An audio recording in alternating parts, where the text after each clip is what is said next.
if we were truly witnessing a new form of colonization, then we wouldn't be debating it, we wouldn't be seeking help, we wouldn't be questioning it because we wouldn't be able to. Warmest greetings to the esteemed panel of judges, distinguished guests, worthy opponents, fellow teammates, and the attentive audience. I am Ojaswi Thapa from Greater Mosha, and I am standing here today to strongly oppose the motion that in today's world, shaped by economic, political, and technological dominance of superpowers, we are witnessing a new form of colonization. I'd like to state that this debate will be more fact-focused than metaphorical, and I won't beat around the bush by giving irrelevant examples. Instead, we'll talk about the real world.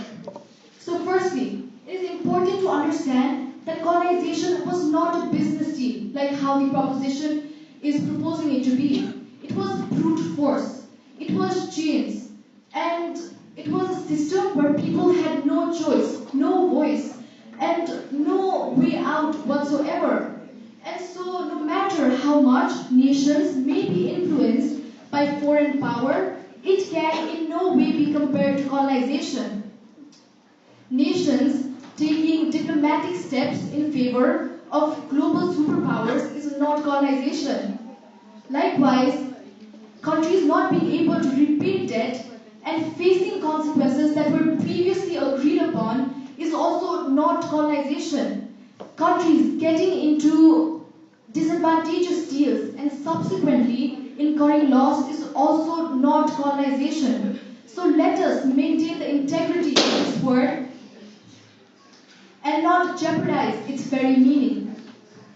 Now, our team strongly believes that what we see in the world right now is the evolution of globalization and cannot be compared to any form of colonization that they are talking about. Now, this is firstly because global superpowers themselves are not invincible like how they're portraying them to be. They themselves are dependent. Colonization was a system where there was absolute dominance, where the colonizers ruled and the colonized had no say. But in today's world, even the largest of superpowers cannot stand on their own. The US relies heavily on Taiwan for semiconductors, and if Taiwan cuts supply, then the tech industry of the US will fail.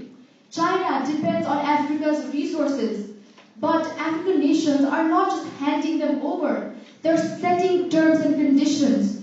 They're choosing partners, and they're even declining deals when they're not in their favor. My opposition believes that small nations are forced into unfair deals by economic pressure that could not be further away from the truth. Because nations such as Ghana and Zambia have renegotiated deals with USA and China and also initiated them, which goes to show that if a nation is being taken advantage of, then we would have to blame its own weak foreign policy instead of superpowers trying to colonize them. Now, secondly, if superpowers are controlling the world economy, then please explain this. El Salvador has adopted cryptocurrency, which means that it no longer relies on global markets. And this is the future that we're moving towards instead of the pessimistic one that they are putting forward. This is the world where money is digitalized and crosses boundaries of nationality.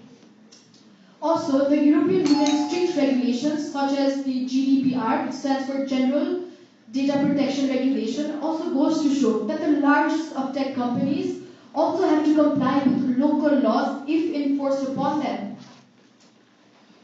Now, my opposition said that these technological corporations hold a lot of power, which they do, but this power is not one-sided.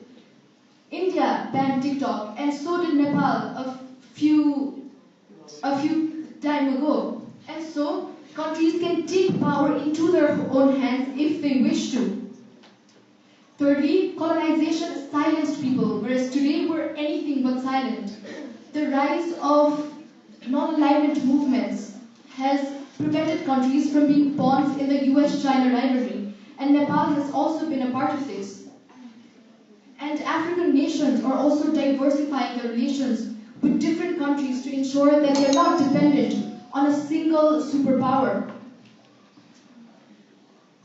And so the opposition is trying to make you believe that today's ever-changing global landscape is a high-tech version of colonial rule, which is in no way correct, because colonization left people without choices, whereas today we have more choices than ever. And please think, nations such as India and African countries, which were colony before, they are prospering today.